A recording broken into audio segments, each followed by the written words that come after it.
me ha sido una suerte el poder dedicarme profesionalmente a un tema que me apasiona, ¿no? Pero vamos, referencias de medio ambiente en Zaragoza y en Aragón hay muchas más que yo, que llevan toda su vida trabajando, luchando por esto y bueno, esas personas sí que son referencias.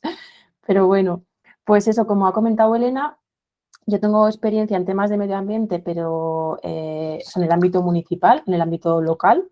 Es muy, bueno, vinculadas a Zaragoza, o sea, de ámbito más urbano que donde creo que vivís todas vosotras, porque al final, bueno, pues creo que vivís todas en ámbito rural de Aragón y hay cosas que tienen en común con Zaragoza y otras que son un poco diferentes, pero eso lo podemos ir viendo también un poco sobre la marcha. Y bueno, pues eso, como ha comentado Elena, yo he estado trabajando creo que 12 años como educadora ambiental en el ayuntamiento y luego además estuve 4 años la legislatura pasada pues de concejala de medio ambiente y de movilidad. Entonces también tuve como esa experiencia más del ámbito político, ¿no? Aparte de lo que es la gestión desde un ayuntamiento, que un poquito creo que pues parte de la charla de hoy, también por las preguntas que habéis ido haciendo, la vamos a enfocar en esa parte más política. Y bueno, como estamos poquitas, si os apetece, yo os quería proponer si podéis decir dónde estáis, por ubicarme yo en el territorio, como una ronda muy rápida de dónde estáis, ¿vale? Y luego os voy a pedir que pongáis en el chat lo primero que os viene a la cabeza cuando oís juntas las palabras política y medio ambiente, ¿vale? Os lo dejo ahí para que reflexionéis un momentito, pero sí que quería, si podemos hacer una ronda muy rápida, os voy nombrando y me decís dónde estáis por hacerme un poco a la idea, ¿vale? ¿Está por ahí Lara? Sí, hola, soy yo. Te hablo por un lado y aparezco por otro lado. ¿Y dónde estás, Lara? Buenas. Bueno, yo vengo del País Vasco, pero ya hace un año y pico que empecé a vivir en el Pirineo y me instalé por aquí. Y ahora mismo actualmente vivo en Escalona, pero estoy viendo la sesión en Sabiñánigo. Estoy haciendo un curso en Huesca, entonces ahora estoy en Huesca. Muy bien, o sea, entre Escalona, Sabiñánigo, Pirineo, muy bien. Sí. Gracias, Lara. Olivia, estabas, o Amaya, ¿quién era la que ha escrito en el chat? A ver. Gloria ha escrito. Gloria, que estás en Teruel. Gracias, Gloria. Amaya. Yo en Escalona también. ¿Con Lara? Sí. Muy bien. ¿Olivia? Pues yo soy de Zaragoza, pero ahora estoy unos meses en Tenerife. Os escucho desde Tenerife. ¡Guau! Sí, sí, sí, sí. También Pirineo, Muy bien. que vuelva. Pero vamos a ver dónde me envía la vida. Muy bien. Gracias, Olivia. Y nos queda Ana. Si estás por ahí. Sí, hola. Hola. Yo soy de Siresa. Estoy en Siresa, en el Valle de Cho. Muy bien. Una zona muy bonita. Sí. Pues gracias. Y lo que os comentaba, sí que me gustaría saber cómo lo que os viene a la cabeza cuando oís juntas las palabras política y medio ambiente. Si os viene alguna palabra o un par de palabras, las queréis poner en el chat para hacernos así un poco a la idea de también cómo que relacionamos con política y con medio ambiente. Si os viene alguna cosa, si no, no pasa nada.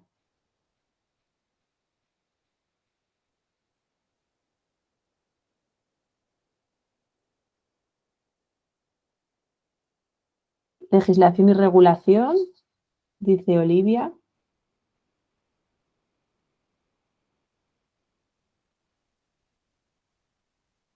¿Alguna otra más?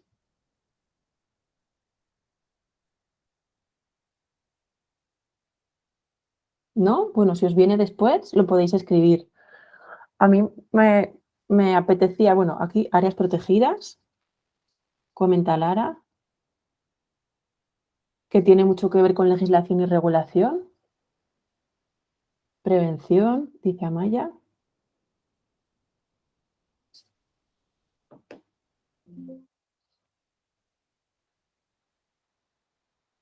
Bueno, pues lo que os comentaba, gracias a los que habéis escrito y luego si os surge alguna otra cosa, la podéis poner también y porque también me gustaría también que la charla fuera un poquillo dinámica y que os sintáis también libres de intervenir, de preguntar sobre la marcha, ¿no? Y un poquito de que podamos tener un poco de diálogo y que no esté yo solamente hablando, aunque sea respondiendo a vuestras preguntas. Lara nombra también el desarrollo sostenible. Gracias. Y yo os quería también contar como lo que yo me imaginaba como de la política y del medio ambiente antes de estar esos 4 años en la política institucional, ¿no? De un ayuntamiento, que a mí lo que me movía en ese momento era como muchas ganas de cambiar las cosas, ¿no? Y luego, después, tuve que hacer, o tuvimos que hacer, ¿no? Pero yo hablo por mí en mi caso, como un trabajo importante como de ajustar esas expectativas iniciales, esas ganas de cambiar las cosas, un poco a los límites de lo posible, a lo que luego se puede hacer, ¿no? Porque al final, ni desde la política ni desde las administraciones públicas, desgraciadamente, se pueden resolver todos los problemas ambientales, ¿no? Entonces, pues sí que hay, para mí también fue como ese trabajo de personal de ajustar las expectativas a lo que luego en la realidad se puede hacer, ¿no? Porque es verdad que las administraciones públicas tienen algunas competencias que habéis nombrado, de legislación, de regulación, de prevención. Algunas tienen también la competencia de áreas protegidas y, por supuesto, como un poco la obligación de ir en por el desarrollo sostenible que nombrabais, ¿no? Pero luego el cotidiano o la realidad es un poco más complicada, ¿no? Pero bueno, ahora entraremos un poquito más en ese tema. Si os parece, la idea ahora es lo que os comentaba, como habéis ido haciendo las preguntas en el Jamboard, que también os quería agradecer por haber tomado el tiempo de ponerlas, es ir respondiéndolas las que habéis ido comentando, pero lo dicho, si en cualquier momento queréis hacer alguna otra pregunta, alguna intervención o incluso alguna cosa que no estéis de acuerdo, lo que os surja, pues pedir la palabra y lo vamos haciendo así, si os parece. Así que bueno, pues entro con las preguntas. Entrando por 2 personas o 2 preguntas que habéis hecho, están relacionadas con la toma de decisiones, ¿no? La una es quién toma las decisiones en materia de medio ambiente, si son personas más técnicas, son personas más políticas y qué formación tienen. Y la otra, en qué os basáis a la hora de decidir qué medidas o políticas o cuestiones tienen mayor relevancia y deben implementarse en primer lugar y qué factores deben tenerse en cuenta. No sé si estáis aquí las personas que habéis hecho estas preguntas, por si queréis completar algo antes de entrar a responder o explicar un poco la motivación de hacerlas.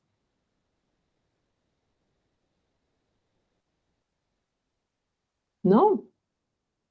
Pues vamos a ello.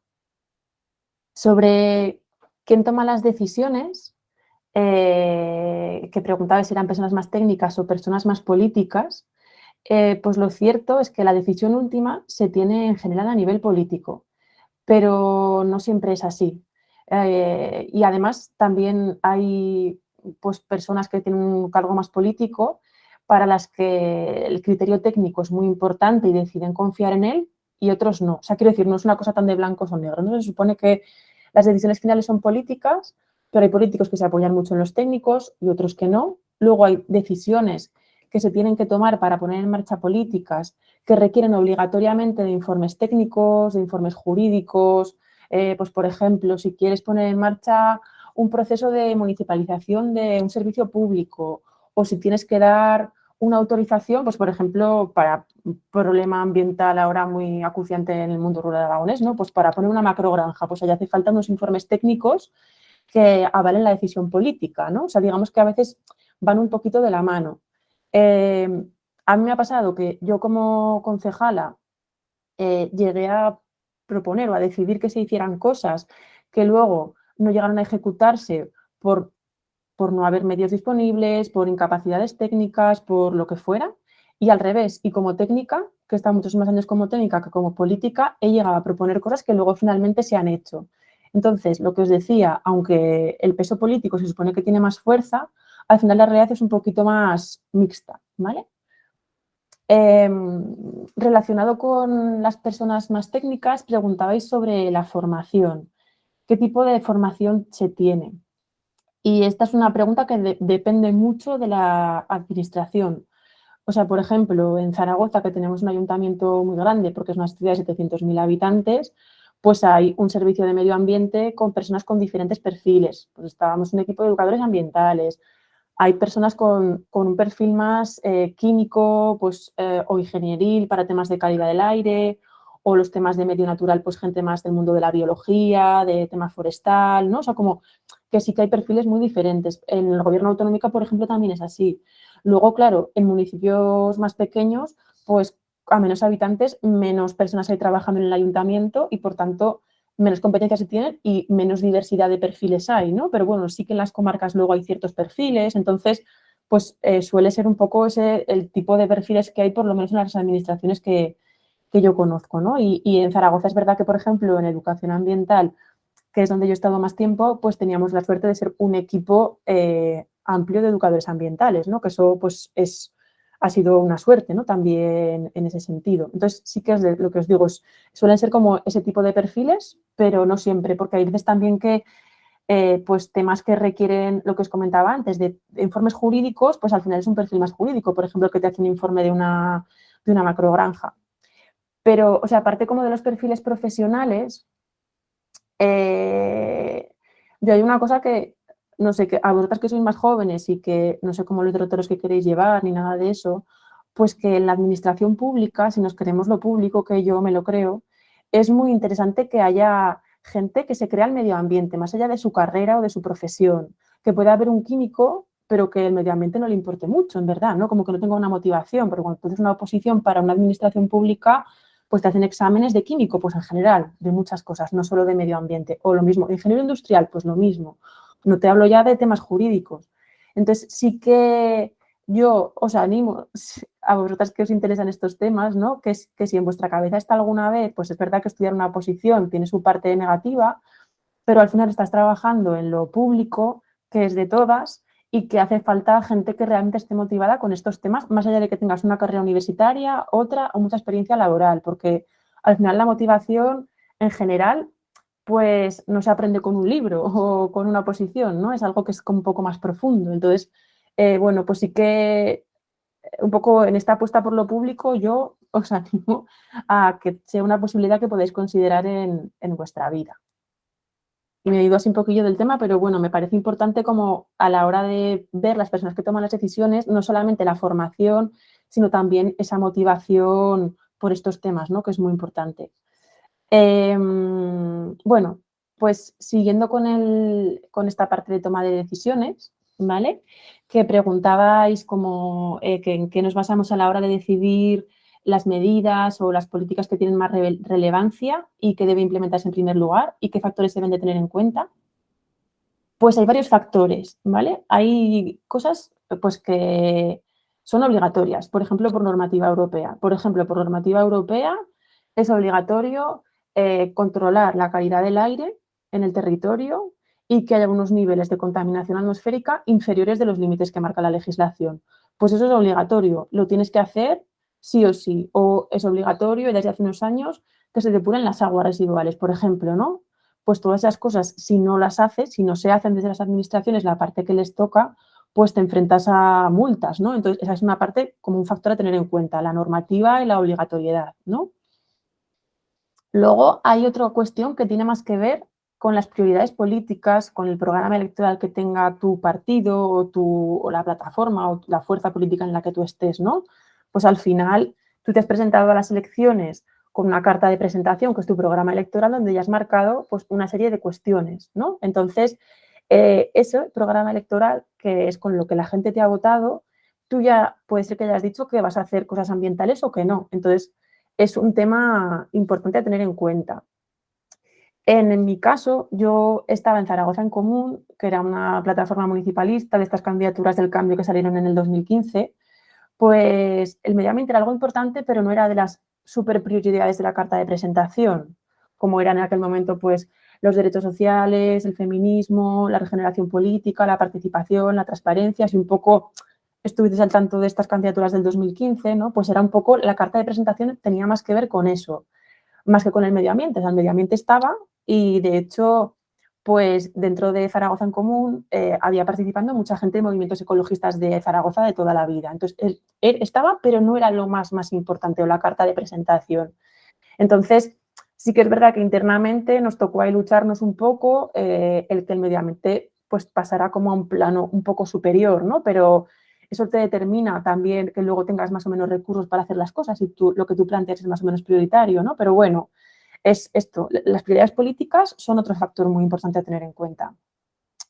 Luego, pues puede ser que también sea un factor a considerar el contacto con movimientos sociales, con colectivos que te planteen cosas y que seas permeable a ellos y que decidas incorporar parte de lo que te plantean a tu acción política, por ejemplo. También es importante tener en cuenta en los factores los acuerdos con otros grupos políticos, porque al final, pues en un ayuntamiento, pues por ejemplo en Zaragoza, pues hay 31 concejales y concejalas, nosotros éramos 9, pues tienes que llegar continuamente a acuerdos con otros grupos para hacer las mayorías. Entonces, igual de lo que tú querrías, pues tienes que cambiar un poco, tienes que dar un poco, te tienen que dar un poco, ¿no? Que no siempre va a ser exactamente lo que tú quieres para todo, aunque estés gobernando. Entonces sí que hay otro factor a tener en cuenta que tiene que ver con otros grupos políticos que están también en el ayuntamiento y que necesitas su apoyo para sacar algunas cosas adelante. Luego, pues otras cuestiones a tener en cuenta, pues no sé, problemas que puedan surgir, informes técnicos que te marquen que tienes que hacer algo por un problema que pueda existir, el contexto social de ese momento, el contexto ambiental de algo que pueda estar pasando y también a veces cosas que tienen que ver con el momento, con la oportunidad. Pues yo qué sé, pues igual estás pensando como un montón de acciones de fomento del uso de la bici, por ejemplo, pues igual buscas, venga, pues las voy a anunciar todas en torno al día de la bicicleta y de paso hago actividades relacionadas con el tema que también apoyan la sensibilización, no como con buscar el momento de la oportunidad como adecuado para lanzarlo. ¿Vale? Esto un poco así como con el tema de los factores a la hora de tomar las decisiones. ¿Qué tal vais? ¿Bien? ¿Sí? ¿Alguna cosa más? Sí, dale, Amaya. O sea, a la hora de tomar decisiones, ¿cuál dirías que eran los mayores obstáculos que se ponían por el camino? O sea, porque intuyo como que igual había como algunos muros o igual no, ¿eh? O sea, como era un proceso así como libre o había obstáculos, por ejemplo, económicos o como que siempre estaban ahí los más difíciles. Sí, hay obstáculos, que de hecho es otra de las preguntas que habéis hecho, ¿no? Las dificultades o las barreras en torno a las decisiones que puedas tomar, sí, hay obstáculos importantes. O sea, aparentemente con los temas ambientales, si tú a alguien le preguntas, siempre te va a decir que está de acuerdo. Sí, yo, el más ambientalista, yo a tope con todo, yo a muerte, ¿no? Y, por ejemplo, pues hay según qué medidas amables, entre comillas, pues vamos a recuperar un espacio natural de la ciudad o del pueblo que está degradado. Pues todo el mundo a tope con eso. Vale, sí. ¿Dónde está, para mí, el principal problema? Está en las medidas en las que cuestionas el modelo de desarrollo y en las que alguien pierde un privilegio que tiene. Alguien o alguienes, ¿no? Y esto es bastante amplio, ¿eh? No solo es una cosa. Y es, o sea, incluso alguienes o alguienes que a veces nos pensamos que estamos muy motivados, de repente ves una medida que te hace que tú pierdas tu privilegio y ya no te gusta tanto. O sea, como que hay un punto de cuestionamiento ahí que es interesante. Entonces, sí, o sea, hay muchas barreras. Hay barreras pequeñas y barreras enormes. De que se te pongan todos los medios de comunicación en contra de lo que estás haciendo, que la oposición levante a su gente, no sé, o sea, a mí siendo concejala me pasaron cosas que nunca pensaba que iban a pasar. O sea, pues cada vez que decíamos que íbamos a construir un carril bici nuevo, la oposición montaba un carril bici nuevo no en cualquier sitio, sino en las vías principales de más tráfico que quitas espacio al coche, o sea, lo que realmente es transformador, ¿no? Pues entonces, liada en medios de comunicación, la gente de otros partidos dándonos de todo en cara. O sea, a mí me han llegado en una charla de explicar un carril bici de estos que os digo relevantes, me han llegado a cuestionar los datos de la OMS de la contaminación atmosférica. Que yo los llevo usando desde hace 15 años como educadora ambiental, nunca me había pasado.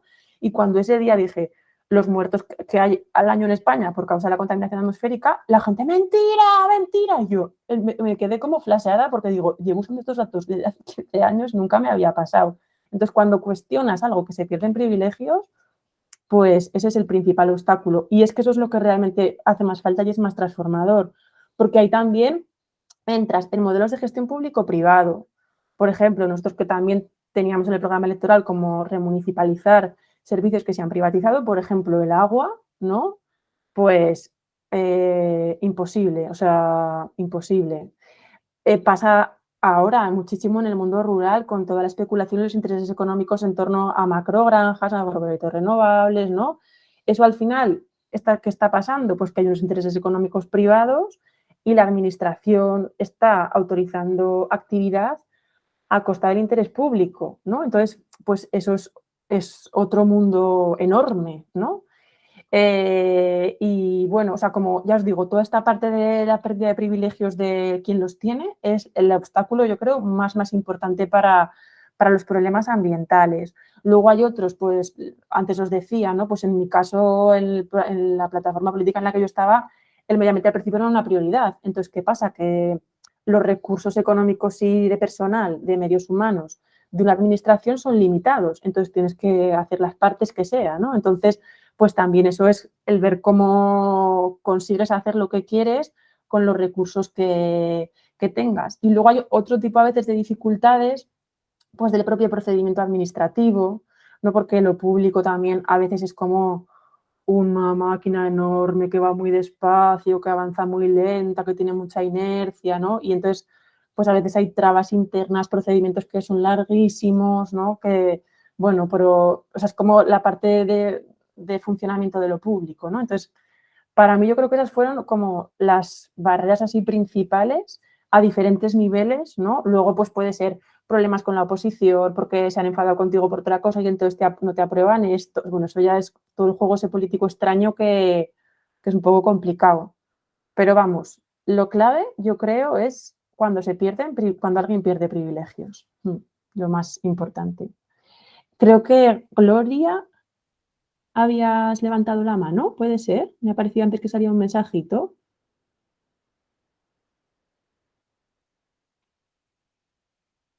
Bien. ¿Estás ahí?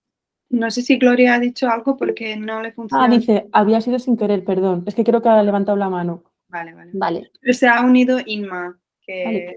que ha llegado un poco tarde. Bienvenida, Inma. Hola, Inma. Gracias, Gloria. Vale, pues eso, hemos visto más o menos también ya las dificultades y barreras, que era otra de las preguntas que traíais. Y bueno, pues otra de las preguntas tenía que ver como los avances durante el mandato. Yo os quería contar algún avance, pero también los fracasos, yo creo que también es importante, ¿no? No porque, bueno, o sea, porque reconozco que a mí algunas cosas me pesan, ¿no? Porque cuando entras así con ganas siempre quieres hacer más y siempre te parece poco. Pero bueno, pues, a ver, así como avance, una parte que es un poco más etérea, pues nosotros a la hora de distribuir como las áreas de gobierno del ayuntamiento, lo que hicimos fue como una gran área con medio ambiente, urbanismo y movilidad. Estaba un compañero, era el concejal de urbanismo, y yo llevaba medio ambiente y movilidad.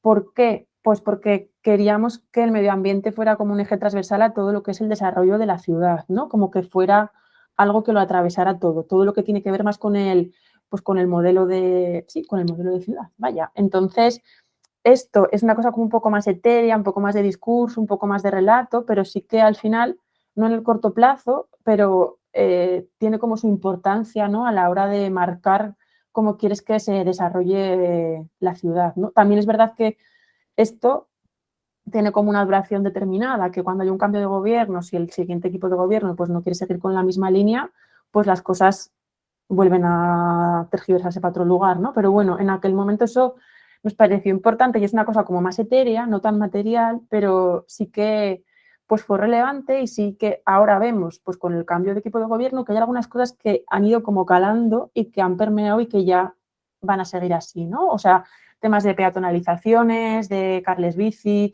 temas de alimentación sostenible y saludable, que cuando estaba el equipo de gobierno anterior en la oposición lo criticaba todo y ahora no ha sido como eso, como que no ha sido capaz de deshacerlo, ¿no? Que bueno, a ver si sigue así. Y luego así como de cosas más concretas, pues para mí una cosa importante fue en materia de energía. Y es que pusimos en marcha como un plan de ahorro de energía de los edificios e instalaciones municipales en el que ahorramos 16 millones de euros durante los 4 años. Que pensáis, eso es mucho o poco, porque en el presupuesto de Zaragoza pues, es difícil de saber, ¿no? Entonces, para que os hagáis a la idea, en un año nos gastábamos 16 millones de euros, más o menos, y en los 4 años ahorramos 16 millones de euros. O sea, más o menos ahorramos una cuarta parte con muchas medidas de ahorro y eficiencia, pues comenzamos con instalación de de placas solares en edificios municipales para autoconsumo. A ver, también es algo que ahora ya yo creo que siempre va a seguir teniendo continuidad, ¿no? Pero fue como un empujón a esa parte que parecía importante de que el ayuntamiento como ejemplo y también como, bueno, pues como productor de energía renovable para sus propios edificios. Esto para mí también fue como una de las cosas más importantes. Y luego, en movilidad, pues le metimos empujón a la bicicleta bastante fuerte, también al transporte público, o sea, con diferentes medidas de pues quitar carriles de coche para carriles bus, cambiar la flota de autobuses, bueno, diferentes medidas que sí que hizo que el uso del transporte público en la ciudad pues fuera aumentando en estos años. Esto es una cosa que igual en el ámbito rural pues tiene como menos importancia que en lo urbano por el tipo de desplazamientos, ¿no? Pero pues en una ciudad como Zaragoza las emisiones derivadas de la movilidad pues están en torno al 30%, entonces sí que tiene como un peso bastante importante la movilidad a nivel urbano, entonces sí que fueron como cosas, bueno, pues que tuvieron su relevancia. Luego pues más cositas de alimentación, de agroecología, pues yo que sé, quitamos el glifosato de los parques, yo que sé, como ya más medidas más pequeñas, ¿no? Pero yo creo como que a nivel de transformación quizás eso es lo más relevante. Y luego, pues sí nos quedaron cosas en el tintero. Si, por ejemplo, el montar una empresa pública de energía, que, bueno, pues que aparte de por la transición energética era interesante, o es una propuesta interesante para tratar la pobreza energética, ¿no? Digamos que son ya intervenciones que tienen como también su interés a nivel de justicia social, no solo a nivel ambiental. Lo que os comentaba antes de la remunicipalización de algunos de los servicios del agua, que esa no salió porque no teníamos mayoría en el Pleno y otros grupos políticos pues no la quisieron apoyar. Salió algún desarrollo urbanístico nuevo en Zaragoza con nuestro voto en contra porque la oposición lo sacó adelante, pues de un centro comercial a las afueras, bueno, cosas ya que se acababan también en parte de nuestra capacidad, ¿no? Pero bueno, también yo creo que ahora estamos en un momento distinto, pues que en el 2015, que es cuando nosotros empezamos, y sí que creo que ahora los temas ambientales han ido cogiendo más peso. Porque la sociedad lo está demandando, porque el planeta, estamos viendo lo que estamos, o sea, como por cómo ha ido evolucionando la coyuntura y el contexto, ¿no? Pues no estamos en el mismo momento que en el 2015. Y yo sí que tengo confianza en que, pues, partidos políticos que pueden estar en el gobierno, que hace unos años no hubieran hecho nada, qué cositas pueden hacer. Eso sí, que no quiten muchos privilegios, ¿no? Pero que son temas que, bueno, que tienen ahora como más peso, más fuerza que hace 7 años. Confío. En fin. Bueno, Teresa, dime. te quería preguntar si tú crees que el Pacto Verde y todo lo que supone tenía algo que ver con estas movidas, ¿no? A nivel de España o a nivel de Zaragoza. ¿Quieres decir si el Pacto Verde influye en Zaragoza? ¿Quieres decir? Sí, que se habla mucho Sí. más de las temáticas verdes a nivel, por ejemplo, de Zaragoza. Sí, yo creo que sí. Que es lo que os digo, que se hable, sí, luego otra cosa hay que ver en qué se materializa. Pero sí que creo que pues cosas como el Pacto Verde o otras cosas que desprenden de él, por ejemplo, la estrategia de la granja a la mesa o otras que salen que vienen de ese momento y de ese contexto, sí que tienen algo de influencia aquí. No es la panacea, ¿no? O sea, no es la panacea, no se van a dar grandes cambios, pero sí que ayudan a que los temas ambientales para algunos partidos políticos que no estaban para nada en su agenda, pues ahora se nombren más. Otra cosa es que luego estés de acuerdo con lo que hacen y con lo que no, ¿eh? O sea, por ejemplo, aquí en Zaragoza está pasando que el equipo de gobierno actual, pues por ejemplo, lanza un proyecto, el bosque de los zaragozanos, vamos a reforestar todo el término municipal.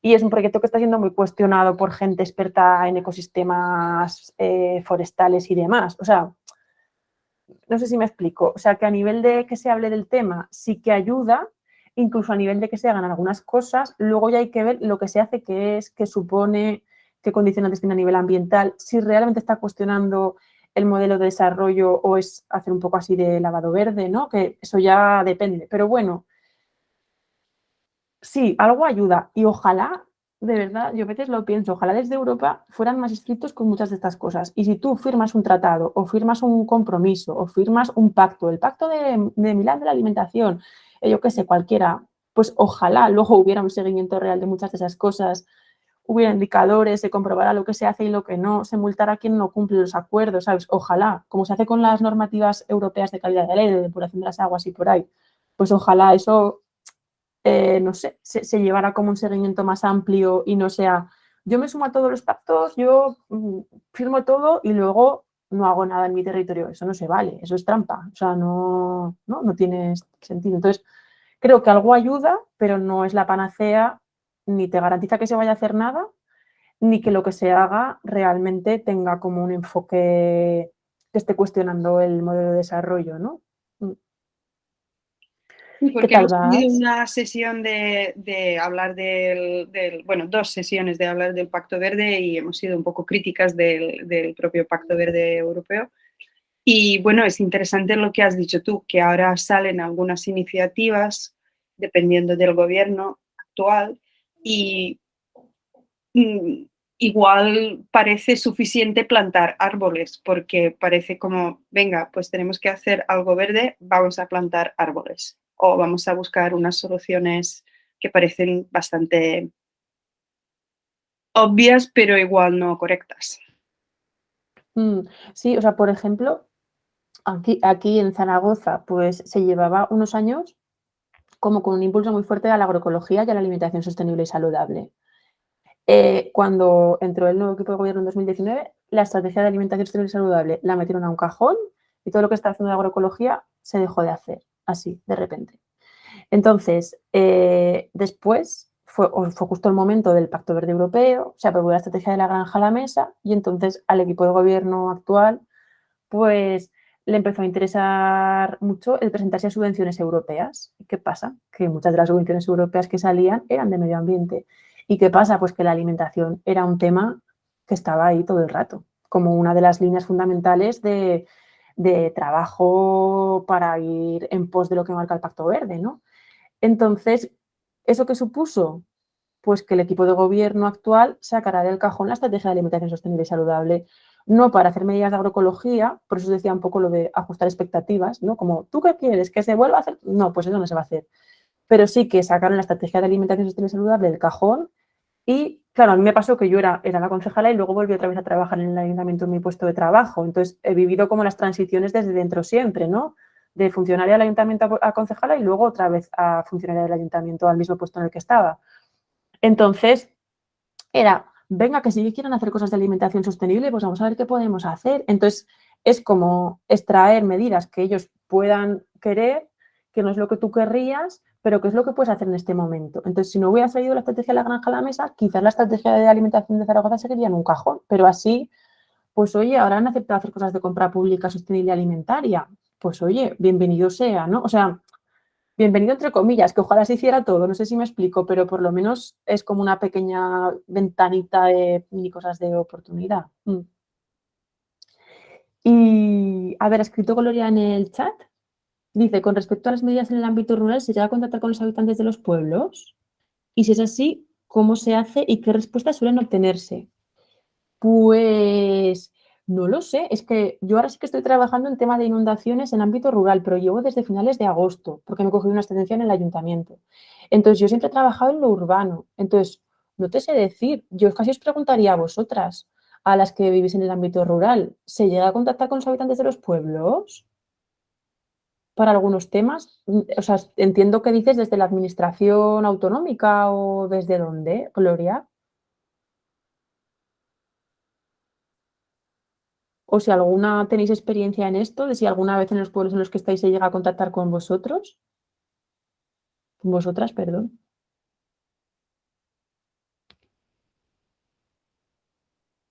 Sí, desde la administración. Pues ya te digo que yo de ámbito rural no tengo prácticamente experiencia. El proyecto que estoy ahora de inundaciones, justo sí que que lo promueve la Confederación Hidrográfica del Ebro y 3 comunidades autónomas. Justo yo estoy para la parte de participación y sí que se está haciendo contacto con habitantes de los pueblos, pero es un tema yo creo que un poco excepcional porque es un proyecto como un poco piloto que busca justo la participación de la ciudadanía. A mí me da la sensación de que en general no mucho, pero yo no lo sé. Lara, ¿habías levantado la mano por esto? Sí, que yo sepa, no sé, igual me equivoco, pero yo conocí a una chica que está trabajando en una consultoría ambiental aquí en AINSA y, por ejemplo, en temas de ayudas hacia proyectos ambientales en zonas rurales, bueno, ellas como consultoría se encargaban de captar ese tipo de ayudas que podían salir de Europa o que podían salir del Estado o de donde sea. Su trabajo era captarlas y mandárselas sí, a los ayuntamientos de los pueblos o de las comarcas o de tal, porque a la comarca como tal no suele llegar casi nunca proyectos, bueno, es muy difícil, ¿no?, que lleguen proyectos así como ambientales. De hecho, el Departamento de Medio Ambiente en muchos pueblos no, o sea, muchos ayuntamientos de zonas rurales no existe, o es una misma persona que es del de no sé qué, que le han enchufado esto por tener nombre, ¿no? O sea, por tenerlo ahí metido en ¿no? Pero no hay técnicos especializados, digo. Entonces, para ellos es muy difícil pues obtener esa información, ¿no? Se les va. Entonces, yo diría que la respuesta sería como a través de consultorías ambientales, puede ser, ¿no?, que se dediquen un poco pues a esa mirada un poco rural y de ayuda.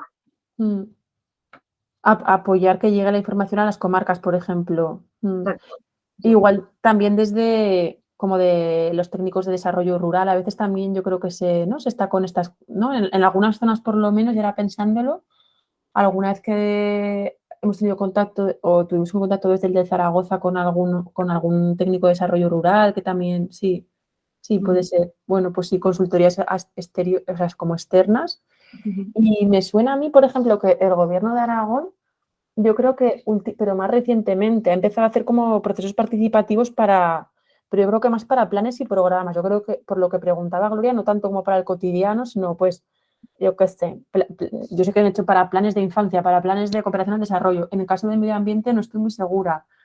Pero bueno, quizás para planes y programas sí, pero luego para lo cotidiano no tanto, ¿no? Por lo que preguntaba Gloria. Y también también me preguntabas si la despoblación se tiene en cuenta cuando se toman decisiones de mejora ambiental. Y si es así, ¿cómo?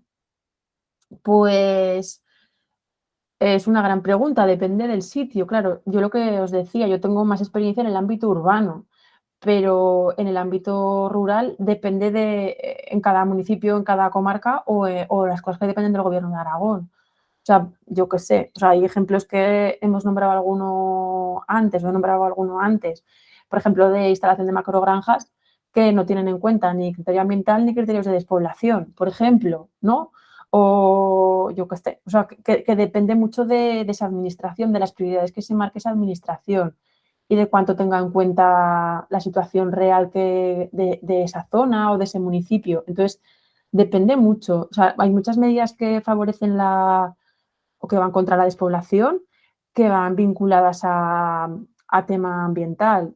Seguro que la semana pasada, si estuvieron Edurne y Ana o Edurne o Ana de Biela y Tierra, os contaron un montón de iniciativas que van asociado a intentar la reducción de la despoblación con tema ambiental, ¿no? Entonces sí que hay muchas medidas que lo pueden cumplir ambos factores, pero depende de quién tome la decisión de que los tenga en cuenta o no. Y decías también, si como educadora se trata de recuperar conocimientos del ámbito rural aplicados antes de la transición masiva a la ciudad, depende, sí, o sea, para el ámbito rural puede ser que sí, para el ámbito urbano depende de las cosas también, ¿no? Al final yo cuando empecé a trabajar como educadora ambiental, llevaba un programa que se llamaba Hogares Verdes, de ahorro de energía y agua en el hogar, y hay un montón de consejos que dábamos en el programa o de propuestas que hacíamos, que luego también lo ampliamos a alimentación, que aparte de soluciones tecnológicas, tenían que ver con cómo se hacían las cosas antes en muchos ámbitos. Entonces, en el ámbito rural, pues en algunas cosas también, claro, o sea, en manejo de la tierra, manejo de ganadería y otras cuestiones, por ejemplo, pero no solo, sí. Y sí, pienso que las políticas se enfocan de manera demasiado centralizada, sí, lo pienso. Y eso que yo, entre comillas, como habitante de Zaragoza, soy de las beneficiadas en ese sentido. Pero sí, sí que lo pienso, que sí que se enfocan de manera centralizada. Sí. Sí.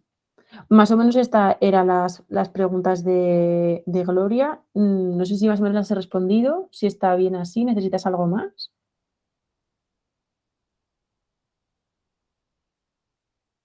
Vale, genial. Gracias a ti, Gloria.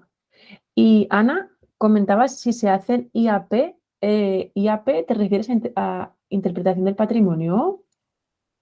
¿O a qué te refieres con IAP? No, a investigación, acción participativa, pero Ah, era un poco vinculado a la pregunta que ha hecho Gloria, pero yo creo que me la has contestado ya, que has dicho que sí, que se hacían algunos procesos participativos. sí, algunos sí. No, o sea, es verdad que no se utiliza un montón, pero sí que hay programas que tienen ese enfoque de investigación acción participativa. Sí, sí, sí. Sí, gracias. Vale, gracias a ti. ¿Qué tal vais? ¿Estáis cansadas o vais bien? ¿Bien? Dice Maya por ahí. Vale, Lara. Pues seguimos con las preguntas que habíais puesto. También dice Olivia en el chat, gracias. Pues seguimos cambiando un poquito de tema. Había una pregunta en el Jamboard sobre el Tratado de la Carta de la Energía, de qué supone que España haya salido del Tratado de la Carta de la Energía. Gracias, Inma, que también respondes ahora en el chat. No sé, Elena, no estoy muy segura. ¿Habéis tratado algo de la Carta de la Energía en las sesiones primeras del Pacto Verde o la habéis nombrado algo o no? La Carta de la Energía, me parece que no, ¿verdad? No, no hemos hablado de Vale. Y aparte de la pregunta que hacíais de que se supone que haya salido España, es que tengo un vídeo que explica lo que es el Tratado de la Carta de la Energía y es por ponerlo o no, según si conocéis el Tratado de la Carta o no. O sea, por poner el vídeo o no. Si no, os lo mandaré también luego en enlaces que les pasaré a Elena y a Eva. ¿Conocéis el tratado o de qué va? No, Olivia dice que no. Inma tampoco. Vale, vale, pues Gloria tampoco, vale. Pues voy a poner, es un vídeo muy cortito, ¿vale? Que explica un poco de qué va y el contexto. Es un vídeo que es de hace un año y ahora os cuento cómo está. Espero que se vea bien, ¿eh? Que antes con Elena probando se me fallaba No un te poco. olvides apagar el Vale, micro. vale, lo apago y voy.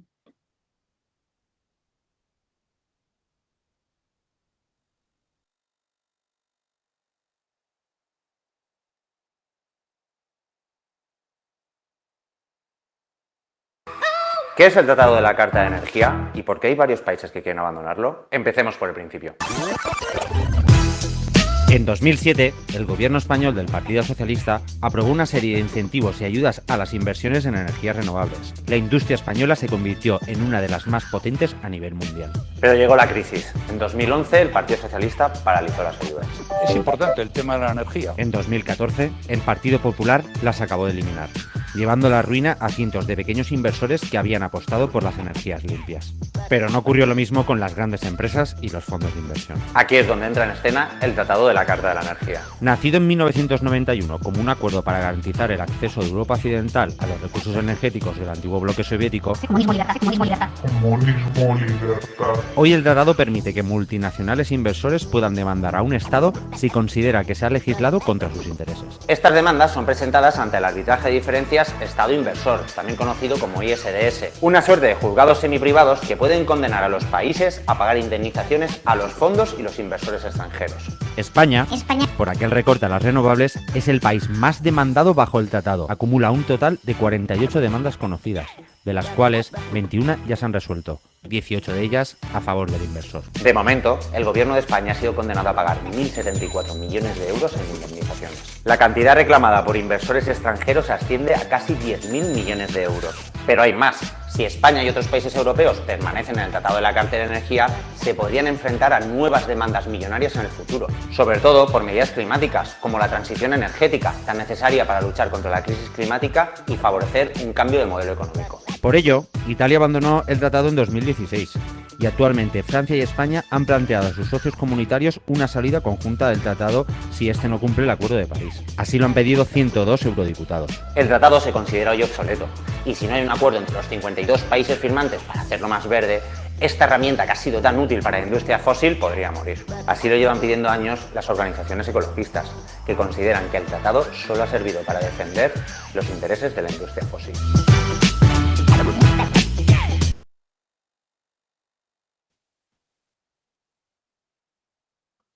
Pues... Uy, perdón. Ya está. ¿Se ha escuchado bien? ¿Sí? Vale. Pues este es un poquito el resumen de qué es el tratado. Y este vídeo es de hace un año. Y bueno, pues como decía el vídeo, como se consideraba que el tratado, tal y como estaba planteado, era incompatible, por ejemplo, con los acuerdos de París, pues empezó una negociación, bueno, la empezó hace ya 4 años, para intentar modernizar el tratado de la Carta de la Energía. Entonces, antes del verano se llegó como a un acuerdo, se supone, para, bueno, una especie de acuerdo preliminar de cómo se modificaría el tratado, ¿vale?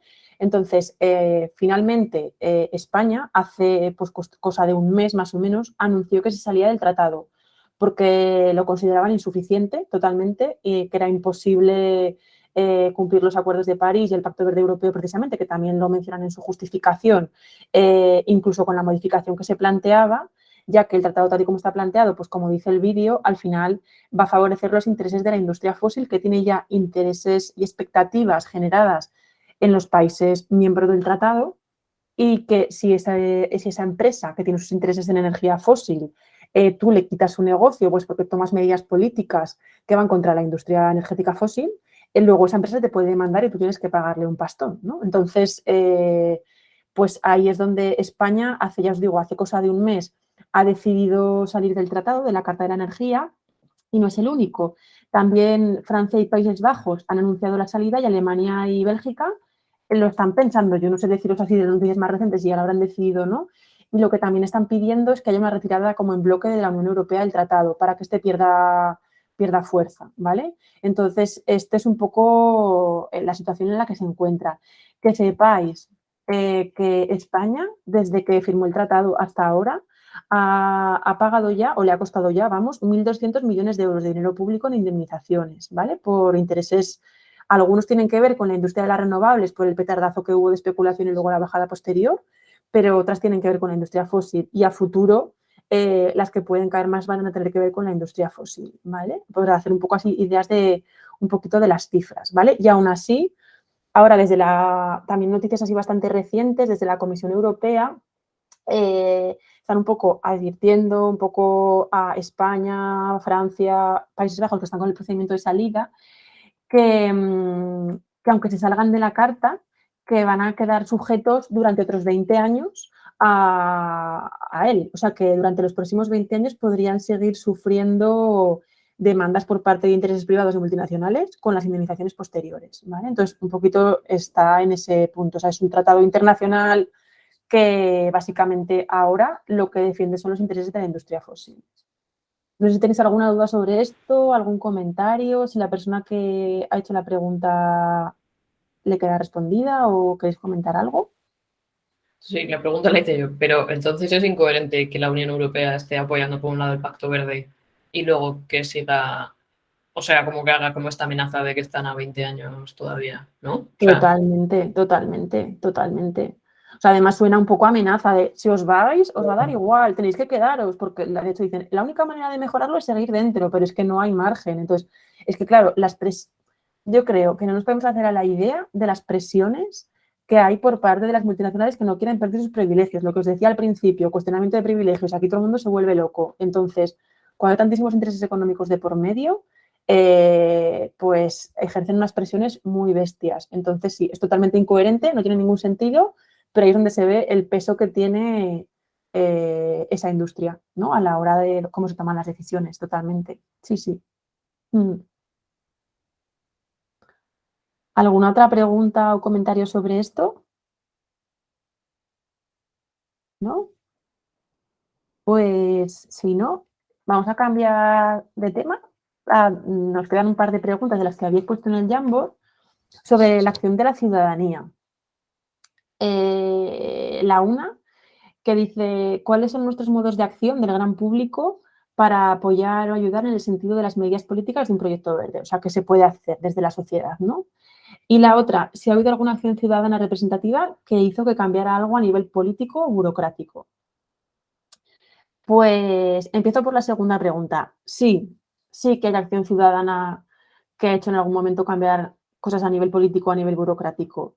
Es verdad que hay como mucho esfuerzo de la sociedad civil para ello, que no siempre se consigue ganar, pero sí que hay como, no sé, yo os quería nombrar como dos que me parecen relevantes, la una a nivel de Aragón y la otra a nivel de Zaragoza, pero también os quería preguntar luego si conocéis vosotros algún caso también de, bueno, como de ganar en este sentido, ¿no? De que la acción ciudadana haya producido cambios.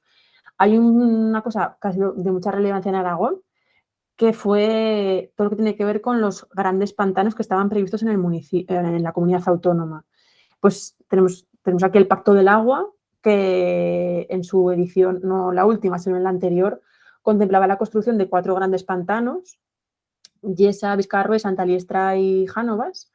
Y bueno, pues de esos 4 grandes pantanos solo está construido Yesa y los otros 3 no se van a construir ya nunca. De hecho, el nuevo Pacto del Agua pues directamente no contempla la construcción de nuevos pantanos, solamente la ampliación, que es la siguiente lucha, ¿no? Pero esto sí que pues, hubo, bueno, pues una movilización ciudadana muy fuerte durante muchísimos años, de muchísimo esfuerzo, incluidos procesos jurídicos, que son al final los que han dado la razón al movimiento ciudadano en varios de ellos, ¿no? Que al final no se han ejecutado por sentencias judiciales.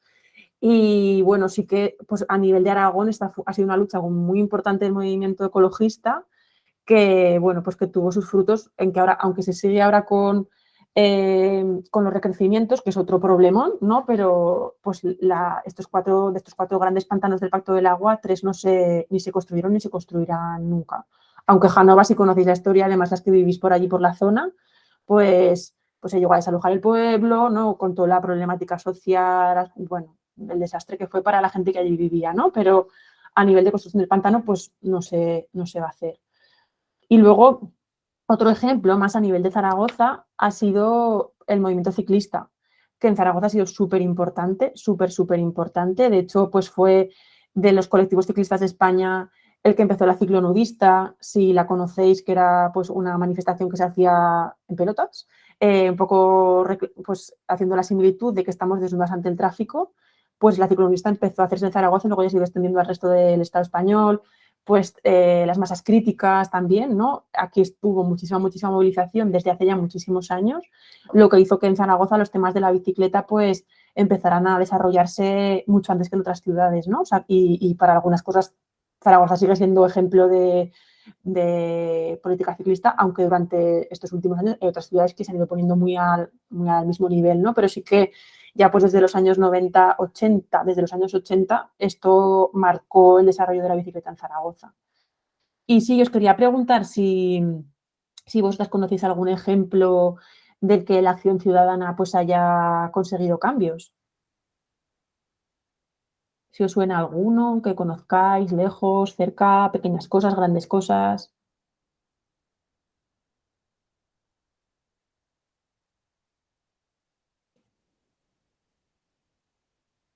La acción ciudadana como movimiento, o sea, como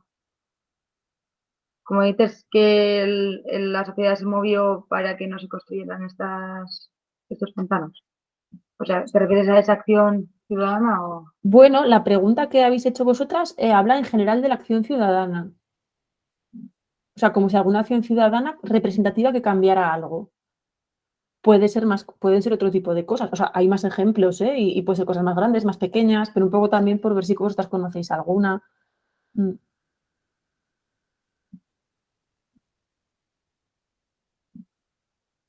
Tenemos el famoso Algarrobico. ¿Cuál es ese? Es un hotel que está construido en Almería, en una zona de playa, o sea, directamente al lado del mar, vamos, en el acantilado. Y ha habido pues todo un proceso que al final ha terminado en que se tiene que demoler, con toda la problemática también para la demolición, porque porque es que está en una zona muy sensible, o sea, está en la costa, entonces incumple la ley de costas y toda la pesca. Que también es un caso que tuvo así bastante repercusión en los medios de comunicación ya hace unos años. Hay muchos más ejemplos, grandes y pequeños. Yo también, por si conocíais alguna, pues, por ejemplo, aquí en Zaragoza, hace ya no sé qué año empezó, en el 2009, empezó a haber un mercado agroecológico de productores los fines de semana en la Plaza del Pilar, y el mercado empezó a funcionar gracias a la presión ciudadana. Empezó a funcionar gracias a la presión ciudadana. Hubo un momento en que el ayuntamiento estuvo, después de ponerlo en marcha, a punto de quitarlo, y gracias a la presión ciudadana no le quedó más remedio que seguir con el mercado funcionando, por ejemplo. O sea, por eso os digo que hay pequeños ejemplos, seguro que en algún pueblo, o sea, que hay cosas pequeñas, cosas más grandes.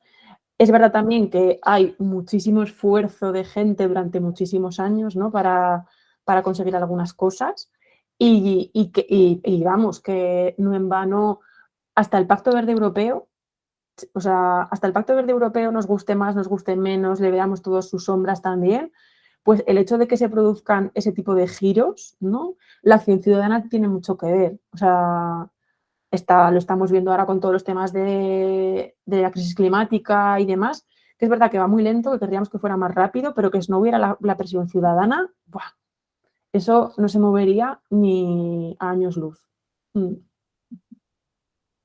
Bueno, si os ocurre luego algún otro ejemplo o ahora, decid, ¿vale? Y lo compartimos, que creo que es interesante conocerlo porque da también como esperanza. Bueno, hay uno, pero no es muy actual, pero fue la nuclear de Garoña. Por ejemplo, eso es. Y todo el movimiento antinuclear ha sido también súper importante para el cierre de las nucleares, eso es. Sí, eso sí. Sí. Pues lo dicho, si tenéis alguna más ahora o si os ocurre después, las vamos compartiendo, ¿vale? Y yo os quería preguntar también por la otra pregunta que hacíais, ¿no? De cuáles son los modos de acción del gran público para apoyar o ayudar en el sentido de las medidas políticas de un proyecto verde.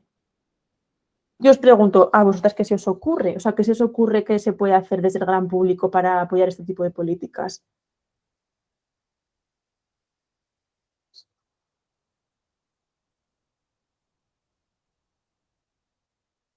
Yo voy a compartir, esta es mi opinión, pero es que sí que veo que luego hay como tantas trabas y como que a nivel legislativo ves como que hay estas incoherencias y todo, como que a veces yo no sé ni qué hacer, porque digo, si es que luego no sé ni a dónde va a llegar, ¿no? Como también esa pregunta de hacia dónde impulsaba estas movilizaciones ciudadanas y activistas, ¿no? Como si es coherente tirar por ese lado o si hay otras maneras de hacerlo que cojan más peso o si todo forma parte de un todo, ¿no? Como que muchas veces me entran muchas dudas de yo como ciudadana cómo puedo hacer, porque no sé hasta qué punto, que al final también es como hormiguitas, ¿no? No intentar un gran cambio, pero bueno, como que al final no sé al 100% cuál puede ser mi papel a nivel macro, ¿no? A nivel micro sí que igual más consumo, información y tal, pero como que a nivel macro me pierdo un poco. Sí, está Inma y Olivia, dicen que que piensan como tú y que Olivia dice que le parece inaccesible. Inma dice que desde la ciudadanía solo se le ocurren las movilizaciones. Y Olivia, todo lo que sea a nivel político, pienso que el único poder que tiene la ciudadanía es a través del consumo. Pues sí, el consumo es súper importante, desde lo individual y desde lo colectivo micro, ¿no? Sea pues cooperativas de consumo de alimentos. Yo os quería también preguntar si, por ejemplo, conocéis las experiencias de las comunidades energéticas, que como se están moviendo más en el ámbito rural, ¿las conocéis? Amaya dice que no, Lara tampoco. Dice Olivia, cada cosa que compro me parece un voto mucho más útil que la urna. Totalmente de acuerdo, el consumo es súper importante. Olivia tampoco, vale, pues es que dentro de la parte de lo que se puede hacer desde lo colectivo, es verdad que ponernos a luchar contra lo macro es tan grande y tan inaccesible que genera muchísima frustración. Es demasiado grande, demasiado lejos, no sabes a quién te estás dirigiendo, es muy complicado. La movilización a nivel no muy macro, a nivel local, por ejemplo, pues es más fácil enfocarla, ¿no? Yo qué sé, pues la semana que viene veréis un ejemplo de movilización ciudadana más local en La Fueva, ¿no? Pues eso tiene como alguien que está ahí, que le pones cara, que sabes hacia quién dirigirte, que sabes quién es no sé, los responsables son los que tienen la competencia para resolverlo, ¿no?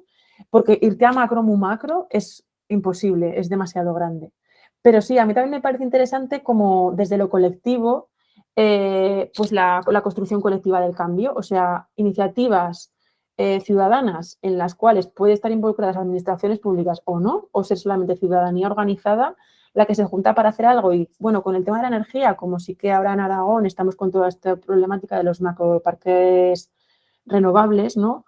Pues las comunidades energéticas sí que son como una manera de dar más poder a la ciudadanía en materia energética y una apuesta por las renovables que es realmente interesante. Entonces, ahora en Aragón se están moviendo varias en varios sitios. Me parece que estabas, Ana, de Siresa, ¿verdad?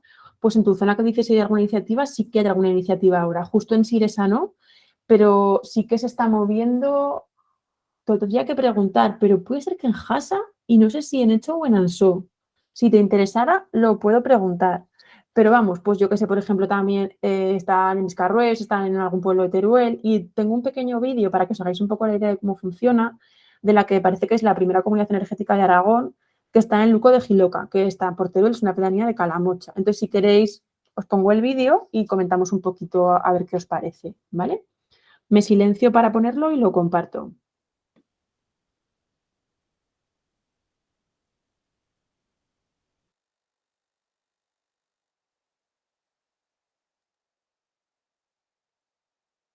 De tan solo 63 habitantes que pertenece al ayuntamiento de Calamocha. Es un pequeño pueblo de la provincia de Teruel, de la España vaciada, pero no sin iniciativas. Los vecinos han puesto en marcha lo que ellos han bautizado como la primera cooperativa energética rural de todo Aragón. Han instalado estas 92 placas solares que generarán energía para los vecinos. La instalación se va a conectar a la red de baja tensión existente y a partir de ella repartiremos la energía generada a los socios de la propia cooperativa. ¿Cuántos sois más o menos? En la cooperativa estamos 27 socios. ¿Cuánto calculáis que se puede abaratar la factura de esos vecinos? Estimamos siempre en torno al 50 al 60%. ¿Usted cuánto está pagando más o menos de luz? Yo 100. ¿100 euros? Mucho. Mucho. Oh, 99,70. Y con las placas espera que se quede más o menos en la mitad. En la mitad. Hombre, todo lo que hagan la gente joven es bueno porque ya ves que aquí estamos los que ves, 3 que nos ves, pues 3 hay cada día. Es fundamental de que haya iniciativas para que esto marche para adelante, porque todo esto no se hunde. María, volviste hace 5 años al pueblo, ¿por qué decidiste volver? Volví hace 5 inviernos. Yo lo cuento por inviernos porque al final es en la época más dura y decidimos volver o venir pues porque buscábamos un lugar más pequeño para vivir, más acogedor, pero que no es la tranquilidad de un espacio quieto, muerto, vacío. Y la ventaja que tiene este proyecto es una cuestión social, es una cuestión de comunidad, es una cuestión de futuro. Yo soy de las que piensan que el movimiento llama al movimiento. Han buscado así su fórmula para abaratar la factura de la luz y contribuir a una transición energética ecológica, y lo han hecho en parte con fondos europeos. Han abierto camino porque el gobierno de Aragón ya quiere replicar la iniciativa en otros pueblos con los fondos Next Generation.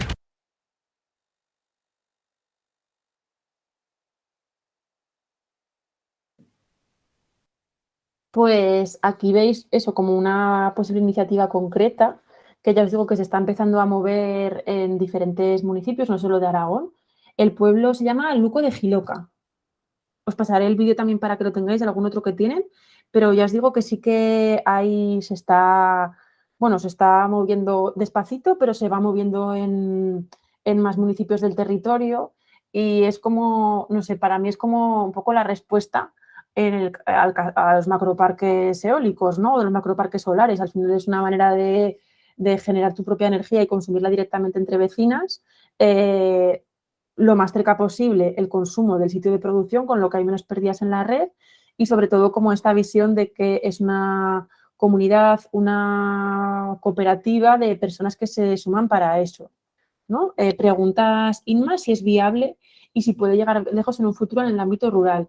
Yo creo que sí es viable, lo está empezando a ser, o sea, se está empezando a mover. la gente que lo está empezando a hacer les está costando bastante por trabas burocráticas, como hablábamos antes, y porque es una cosa muy nueva que hasta ahora nunca se había hecho. Pero un poco no sé, la previsión, hablando con ellos, con gente que se dedica a instalación de placas solares y demás, es que sea algo que vaya avanzando poco a poco y que tiene mucho más futuro en el ámbito rural que en el ámbito urbano. O sea, en el ámbito urbano, pues tiene futuro que nos pongamos placas en las azoteas entre las comunidades de vecinos, pero no tiene tanto futuro montar una comunidad energética porque necesitas un poco más de demanda por el tipo de espacio que necesitas para colocar las placas. Entonces, sí que yo creo que tiene futuro. Me puedo equivocar, pero ya os digo que también hablando con gente más del sector renovable, sí que, bueno, pues esta es una alternativa que está presentándose como bastante interesante. Incluso porque tiene una vertiente social, ¿no? De que puedes meter también criterios de pobreza energética para la gente del municipio que tenga una condición o que tenga otra, qué haces con el excedente, o sea, tienes como también margen para trabajar y para crear comunidad y sobre todo como remarcar la parte de soberanía energética, ¿no? Es decir, que las personas que están en la cooperativa son las que deciden cómo quieren que sea en este caso, su producción. Otra cosa es que igualmente tienes que estar conectada a la red, que lo que te sobra cuando no lo consumes lo vendes a la red y hay momentos que tú tendrás que coger energía de la red, ¿no? Pero para mí sí que tiene bastante recorrido. Y como hablábamos también un poco de las administraciones, ¿no? Está siendo curioso en diferentes municipios que hay en algunos que el ayuntamiento, por ejemplo, está impulsándolo. Olivia, no hagas preguntas obvias, al revés, que igual yo doy cosas por supuestas y es importante resolverlo todo. O sea que no os quedéis con ninguna duda porque penséis que son cosas obvias, al revés, preguntar todo lo que sea, que es mucho mejor, que ya os digo que yo igual doy cosas obvias. ¿Qué ventaja tiene? Pues a ver, un macroparque lo coloca una empresa, casi siempre, a veces multinacional, a veces no, depende de quién haya ganado la subasta eléctrica, pero llegan, colocan el macroparque en el sitio que sea, la empresa lo instala, se pira y la conecta a la red y ya está. Y la empresa es la que tiene como luego el beneficio económico por el macroparque que ha puesto, ¿vale? Ese es un modelo. Este otro modelo, ¿qué es? Un conjunto de vecinas que se juntan, que ellas deciden o que ellas analizan cuáles son sus necesidades, que deciden cómo se quieren organizar, que colocan la instalación al lado del punto de consumo. Esto es muy importante desde el punto de vista de la eficiencia energética, porque hay muchísimas pérdidas en la red. Entonces, no tiene nada que ver que tú pongas una instalación y la enganches en la red y que luego esa electricidad se vaya desplazando por la red eléctrica, a que tú justo la consumas en el punto donde se ha producido, porque hay muchas menos pérdidas en la red, ¿no? Y tienes tienes como también más seguridad en el abastecimiento. Y luego está esa parte que os decía de que tú participas en la toma de decisiones. Es tu cooperativa, bueno, la tuya y de toda la gente que está contigo en el mismo espacio, y sois las que tomáis las decisiones sobre esa producción, sobre qué se hace después con el excedente o sobre otras cosas. Y no es una empresa externa que no tiene ningún tipo de vinculación con el territorio ni con el consumo posterior la que toma todas las decisiones, ¿vale? Es un poco, esa es la diferencia. ¿Queda claro? Sí, pues vale, genial. Bueno, lo he dicho, si tenéis más Gracias, dudas, Teresa. nada, preguntar todo lo que sea, ¿eh?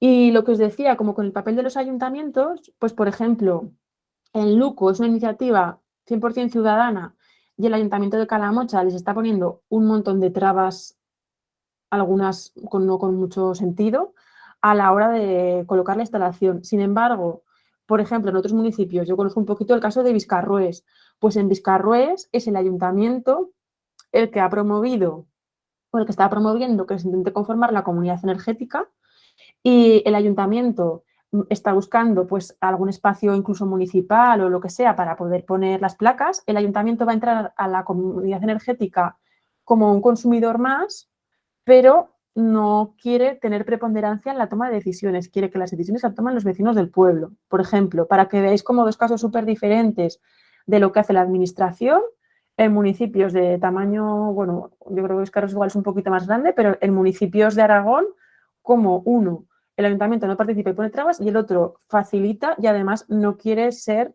protagonista, sino que quiere que los protagonistas sean los vecinos, ¿no? Que al final también, pues que quien esté en ese momento como técnico del ayuntamiento o como político en el ayuntamiento favorece unas cosas o puede favorecer otras, ¿no? Pero bueno, ya os digo que este tema de las cooperativas energéticas a mí me parece todavía desconocido, pero bastante interesante.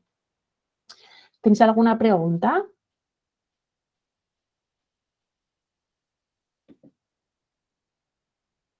Yo transformo la primera pregunta. Tú que Vale. has estado como más en la parte de administración y como técnica y como concejala, si fueras ciudadana, ¿cómo serías una ciudadana participativa y una ciudadana activa? ¿O qué acciones tomarías? ¿O cómo te involucrarías más igual como con... O sea, ¿crees que la administración abre espacios o crea espacios en los que pueda haber esta interconexión o crees que está bastante centralizado el poder de decisión?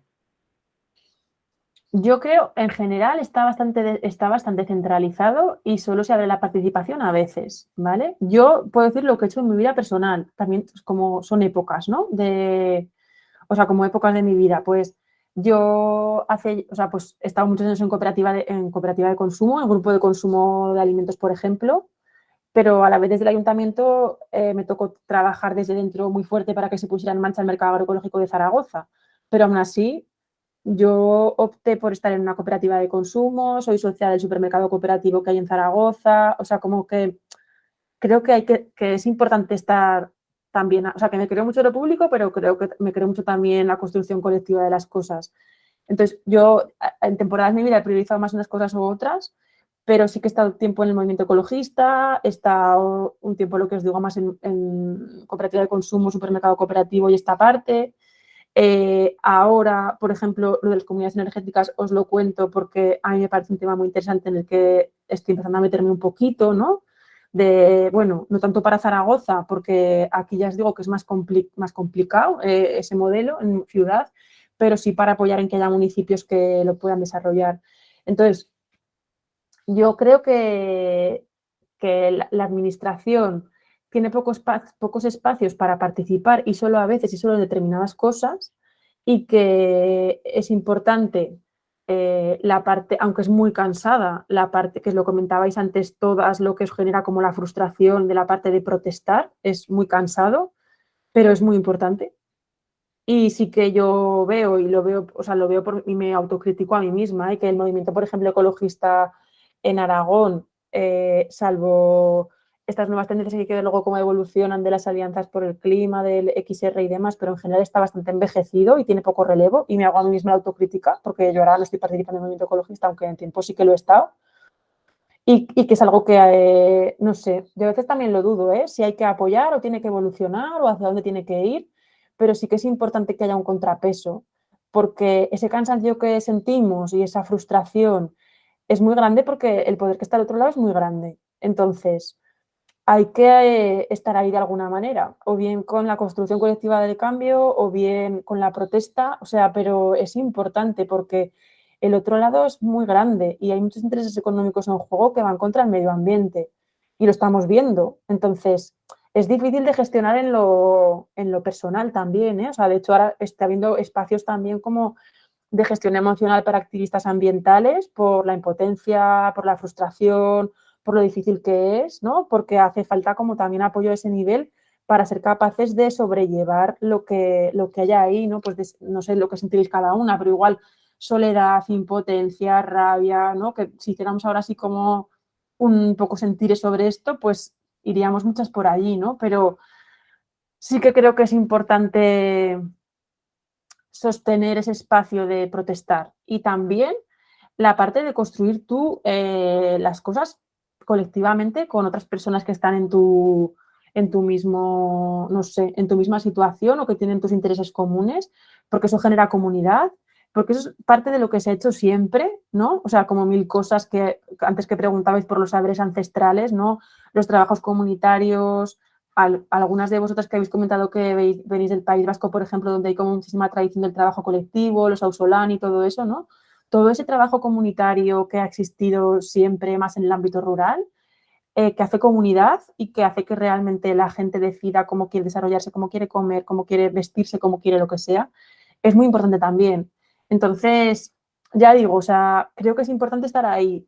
Entiendo el cansancio, yo también lo tengo, la frustración, pero no sé, hay que irte colocando en cada momento de tu vida donde puedes, donde quieres, donde te gustaría y un poco también como yo a veces es como el trabajo el deber, ¿no? Que también tengo, bueno, estoy metiendo aquí un rollo, pero bueno, como la parte está también del deber estar ahí para apoyar porque el planeta se está yendo a la mierda. Bueno, no sé si te contesto mucho porque son mis propias reflexiones a veces personales que son complicadas, pero en respuesta creo que sí que hay que estar de alguna manera y que tanto la construcción colectiva del cambio como la protesta son necesarias y que la protesta, de hecho la protesta ahora está evolucionando. La manera de protestar que tiene ahora, que hay ahora, pues también con las redes sociales o con otro tipo de movimientos más nuevos es muy diferente que la que había antes.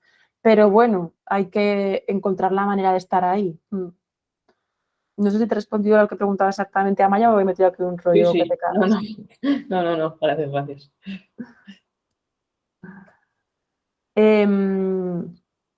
¿Cómo estáis o qué hacemos? Porque son las 7:30, Elena, no sé si tenemos tiempo para alguna pregunta más, seguir un poco más o cómo hacemos. Pues claro, tenemos, si hay alguna pregunta, podemos responder. Normalmente la sesión es hasta las 8, así que las chicas seguro que no tienen prisa, pero contigo hemos hablado de hacer una sesión de 1 hora y media y yo creo que ya ya has respondido a muchísimas preguntas, pero si hay alguna pregunta más. Y también propongo que esta sesión de hoy va a ser un poquito más corta. También Eva no ha podido estar, desafortunadamente. Así que eso, que si preguntamos si hay alguna pregunta más. Lara, ¿vale? Pues a ver si hay alguien más. Y mientras tanto, pues quería comentar también que se me ocurrió mientras te estaba escuchando ahora que, por ejemplo, nosotros lo que hacemos, porque organizamos muchos proyectos internacionales con jóvenes, siempre proponemos hacer la comida vegetariana durante una semana de un intercambio. No porque somos todos vegetarianos, pero es como una iniciativa de una semana de comer más sostenible y para mucha gente es muy interesante porque muchos de ellos no suelen comer comida vegetariana, pero lo que hacemos es cocinar cosas muy ricas para convencerles de cambiar por lo menos de vez en cuando y comer algo sin carne. Eso es como una mini iniciativa de cambiar algo. Claro que sí, si es que es genial, si es que hay muchas pequeñas iniciativas que parece que son muy pequeñitas, pero que son muy importantes. Sí, gracias Elena por compartirlo. Sí, ¿Lara? Sí, yo, o sea, no tengo así como una pregunta general, así como una pregunta bien formada, pero se me estaba ocurriendo que hablando un poco del tema del cambio y un poco de cómo también ser participativos, ¿no? Mi pregunta también es un poco sobre digamos que el Departamento de Medio Ambiente, que puede ser de Zaragoza o del Ayuntamiento, tal, también se dirige hacia la educación, o sea, aparte de, o sea, tiene proyectos dentro del sistema educativo en colegios, porque también los niños que vienen, las niños que vienen ahora, los peques, son el motor también, ¿no? De este cambio, que me parecen como unos protagonistas súper importantes y bueno, y también a veces los dejamos de lado, ¿no? Entonces, existen, pues eso, proyectos actualizados de las problemáticas de hoy en día y de las iniciativas que existen hoy en día, ¿no? ¿Se les transmite en los colegios esto dentro del sistema educativo o algo? Pues dentro del sistema educativo en general tocan cosas de medio ambiente, pero ya depende mucho de niveles educativos, profesorado y demás. Por ejemplo, el Ayuntamiento de Zaragoza, que es lo que yo más conozco, donde he trabajado en educación ambiental que os decía, sí que tiene programa específico educativo para centros escolares. Los centros de Zaragoza que quieren solicitan las actividades y los que no, no. O sea, es una cosa voluntaria, ¿no? Entonces, hay programas que llevan desde hace muchísimos años, pues de visitas a los espacios naturales, por ejemplo, que se han ido actualizando, ¿vale? Pero que es verdad que igual son un poco menos transformadoras, son muy interesantes, ¿no? Porque conoces el medio natural de tu municipio en primera persona, pero es la visita y poquito más, ¿no? No da para lo que da. Pero luego sí que hay otros proyectos, algunos también desde los años 80 y se han ido actualizando, como son los huertos escolares, ¿no? Que en Zaragoza hay 140 huertos escolares y el programa eso lleva funcionando desde principios de los 80 y ese programa ha ido evolucionando y es un programa, bueno, para mí de los más bonitos que hay, ¿no? O sea, como por todo lo que aporta de contacto con la tierra, aprender a cultivar, aprender de dónde vienen los alimentos, comer, todos los temas de salud, de agroecología, bueno, que es un programa muy interesante. Por ejemplo, también se lleva el programa del Camino Escolar, que ahora tiene otro nombre por un proyecto europeo que se llama STARS, pero bueno, pues es de movilidad sostenible al colegio. Claro que eso también es más interesante en el ámbito urbano que en el ámbito rural donde vivís vosotras, ¿no? Pero pues para que se vaya al cole o al instituto caminando o en bicicleta y no solo tiene la parte ambiental, también tiene la parte de autonomía infantil, ¿no? De que se vaya solo o con amigos y no que te llevan tus padres hasta casi que vas al instituto, ¿no? Que eso por lo menos en las ciudades pasa mucho. Pues el camino escolar, también hay otro proyecto de la bicicleta en el cole para aprender a circular en bicicleta por la ciudad, que también es un poquito más nuevo y también tiene muchísimo éxito además entre los colegios. Y luego se han hecho, pues no sé, programas que han ido y han venido. Ha habido años que se han hecho programas de ahorro de energía en los colegios, de reto colectivo de ahorrar energía en el centro, como una apuesta con el ayuntamiento, también de temas de ahorro de agua también se han hecho, aunque ahora no se hacen. El año pasado el Consejo de Infancia y Adolescencia de Zaragoza, que depende del ayuntamiento, se enfocó entero al cambio climático. O sea, sí que se hacen cosas enfocadas a centros educativos. Y a otro tipo de poblaciones también, pero sí. O sea, en Zaragoza hay, yo sé que en Aragón, por ejemplo, huertos escolares hay en bastantes comarcas, creo, o sea que ya también hay en algunos municipios que igual hasta en los vuestros hay. Y luego creo que el Departamento de Medio Ambiente del Gobierno de Aragón tiene a veces programas educativos que a veces van a algunos sitios, lo que no sé exactamente cómo funciona, aparte de lo que hay de espacios naturales protegidos, de visitas a cualquier espacio natural protegido, ¿no? Eso más o menos de lo que yo conozco. Vale. ¿Y eso sale del ayuntamiento o sale de los colegios? ¿Sale del gobierno de Aragón? Depende. Las que te he comentado más en detalle, que eran del ayuntamiento, es una propuesta que el ayuntamiento hace a los centros escolares de Zaragoza a principio del curso y ellos deciden si se apuntan o no se apuntan. O sea, eso es como optativo. Luego hay centros escolares que por su propia iniciativa deciden que se quieren centrar durante un año o durante varios años, que quieren centrar el proyecto educativo de su centro en temas ambientales, o yo qué sé, centros que han hecho la transición de su comedor a comedor autogestionado ecológico, pues que centran el proyecto educativo en ese tema durante varios años. Eso ya es decisión más propia de los centros.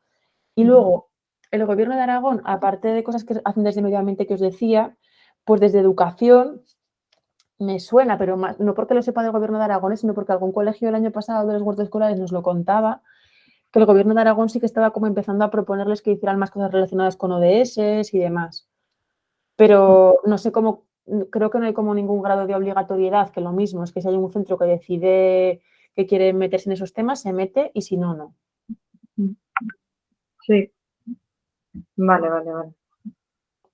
¿Y crees que haciéndolo o marcándole una obligatoriedad, no sé, funcionaría mejor o no? A ver, depende. ¿Mejores resultados o no? Depende. Si tú metes cosas en el currículum, se tienen que dar. Otra cosa ya es cómo lo den los profesores, ¿no? Como cada profesor lo dé. Sí que hay una cosa que traería buenos resultados y es que es una cuestión más de organización en los centros. Por ejemplo, ¿qué pasa con los huertos escolares?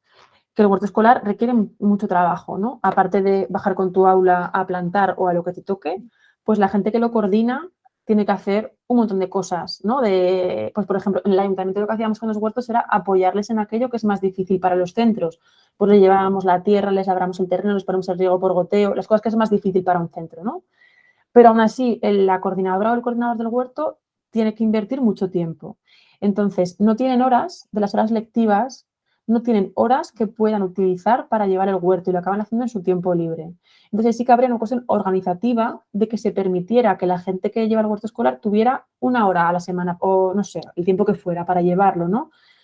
Eso sí que favorecería que más gente pudiera meterse en esto, ¿no? Sin el rollo de es que lo voy a tener que hacer en mi tiempo libre, no me da la vida, tengo que quedarme un rato en el centro, ¿no? O sea, como que realmente se considerara algo que es propio del centro y que igual que hay profesores responsables de innovación o de informática o de nuevas tecnologías o de formación, pues que pudiera haber un espacio liberado para estas cosas, por ejemplo. Más que obligatorio es como permitir que tengan el tiempo para hacerlo en los centros. Claro, al final yo creo que un poco mi visión desde fuera, ¿no? Sin haber estado dentro de trabajando, pero como educadora ambiental y como profesional de, bueno, ambientóloga y tal, mi crítica un poco es eso, ¿no? Que igual se quieren llegar a soluciones y que se quieren llevar a objetivos, pero tampoco se da el espacio, no se da el recurso para que eso pueda llegar a suceder, ¿no? Al final es como lo terminamos viendo algo utópico o frustrante porque no se da el recurso. O sea, el recurso puede ser la persona, el tiempo, los medios, lo que sea, ¿no? Al final el técnico de medio ambiente o la profesora que le han endiñado esto, ¿no? Como, o sea, ya utilizamos palabras de no, es que me han encasquetado esto. Totalmente. ¿No?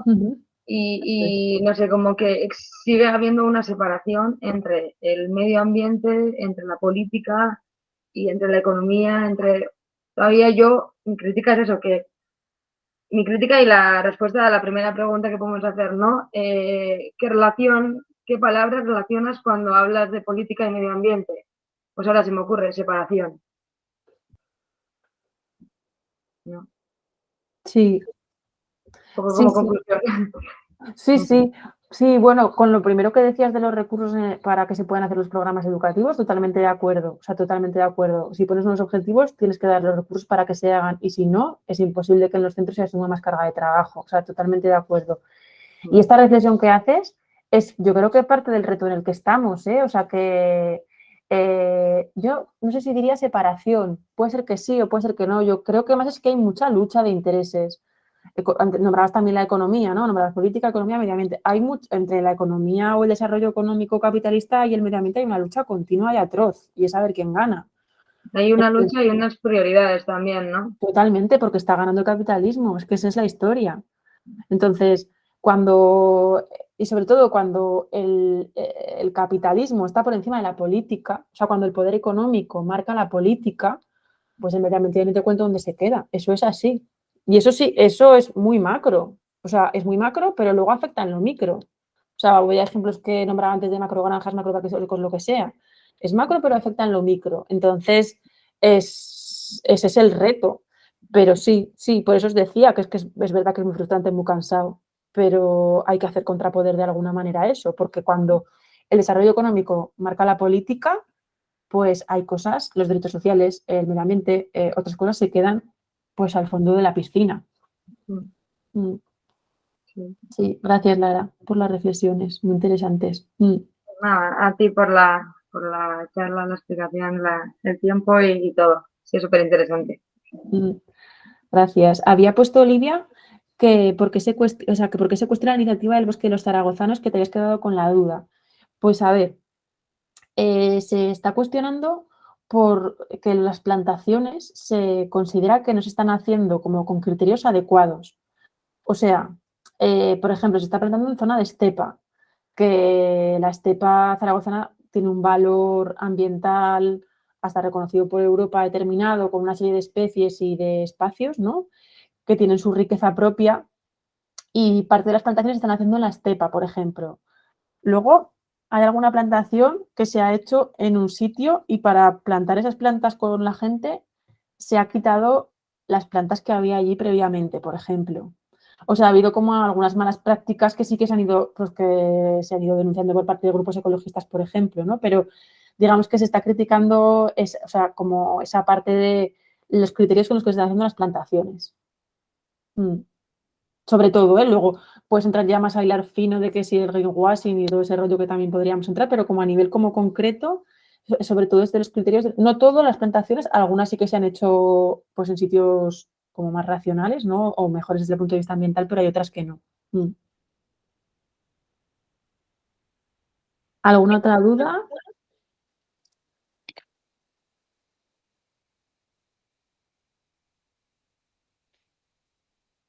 ¿O comentario? Gracias a ti, Olivia.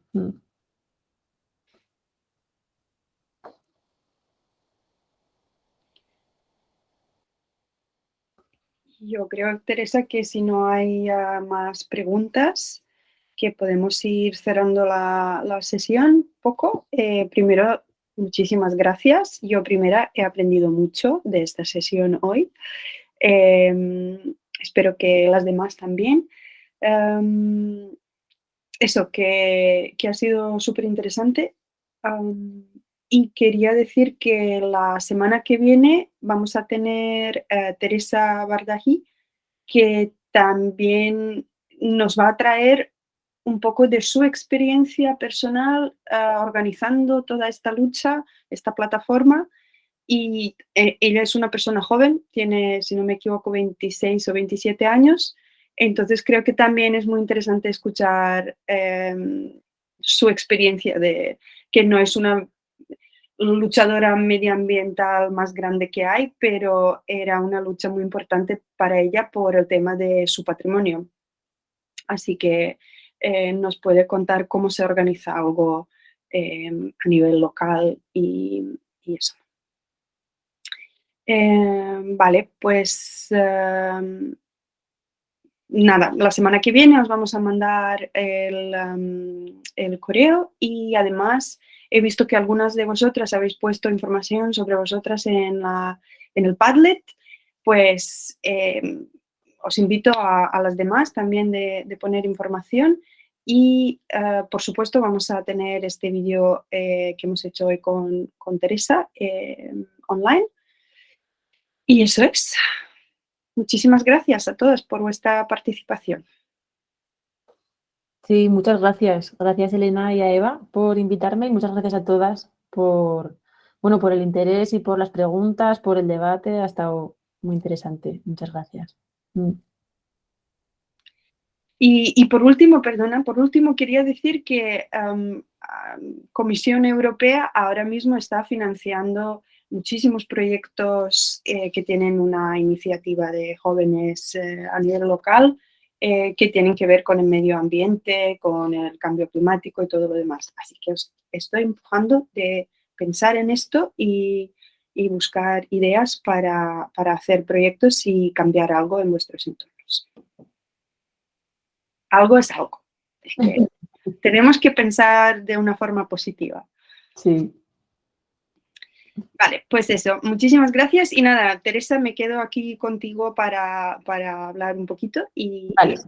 Venga, gracias, chicas. Gracias, chicas. Hasta luego. Que vaya muy bien. Chao, gracias. Chao, gracias.